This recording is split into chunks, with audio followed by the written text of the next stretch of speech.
ജില്ലയിലെ ഓട്ടോറിക്ഷ തൊഴിലാളികൾക്ക് ആശ്വാസമാകുന്ന പ്രഖ്യാപനവുമായി legal metrology വകുപ്പ്. ഓട്ടോറിക്ഷകളുടെ ഫെയർ മീറ്റർ പരിശോധിച്ച് കൃത്യത ഉറപ്പുവരുത്തുന്നതിനും മുദ്ര പതിപ്പിക്കുന്നതിനുമായ നടപടികൾ ഇനി മുതൽ അതാത് തദ്ദേശ സ്ഥാപനങ്ങളുടെ പരിധിയിൽ വെച്ച് തന്നെ നടക്കും. ഇതോടെ മീറ്റർ സീൽ ചെയ്യുന്നതിനായി കിലോമീറ്ററുകളോളം ദൂരം സർവീസ് മുടക്കി ലീഗൽ മെട്രോളജി ഓഫീസുകളിൽ എത്തേണ്ടി വരുന്ന ദുരിതാവസ്ഥയ്ക്ക് പരിഹാരമാകും. നേരത്തെ താലൂക്ക് ആസ്ഥാനങ്ങളിൽ മാത്രം കേന്ദ്രീകരിച്ചിരുന്ന പരിശോധന ക്യാമ്പുകളാണ് ഇപ്പോൾ തദ്ദേശ സ്വയംഭരണ സ്ഥാപന തലത്തിലേക്ക് വ്യാപിക്കുന്നത്. ലീഗൽ മെട്രോളജി ഓഫീസുകളിൽ നിന്നും 15 കിലോമീറ്ററിലധികം അകലെയുള്ള തദ്ദേശ സ്ഥാപനങ്ങളുടെ പരിധിയിൽ സർവീസ് നടത്തുന്ന ഓട്ടോറിക്ഷകൾക്കാണ് ഈ ആനുകൂല്യം ലഭിക്കുക. ദൂരപ്രദേശങ്ങളിൽ സർവീസ് നടത്തുന്ന ഓട്ടോറിക്ഷകൾക്ക് മീറ്റർ പരിശോധനയ്ക്കായി ഒരു ദിവസത്തെ വരുമാനവും ഇന്ധന ചെലവും നഷ്ടപ്പെടുത്തി ജില്ലാ താലൂക്ക് ആസ്ഥാനങ്ങളിൽ എത്തേണ്ട സാഹചര്യം ഇതുവരെ നിലനിന്നിരുന്നു. പുതിയ പരിഷ്കാരം നടപ്പാക്കുന്നതോടെ ഡ്രൈവർമാർക്ക് സമയവും പണവും ലഭിക്കാനാകുമെന്ന് അധികൃതർ അറിയിച്ചു.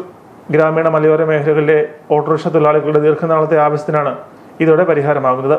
വരും ദിവസങ്ങളിൽ അതാത് തദ്ദേശ സ്ഥാപനങ്ങളുമായി സഹകരിച്ച് പരിശോധനാ ക്യാമ്പുകളുടെ സമയപട്ടിക പ്രസിദ്ധീകരിക്കുമെന്നും അധികൃതർ അറിയിച്ചു.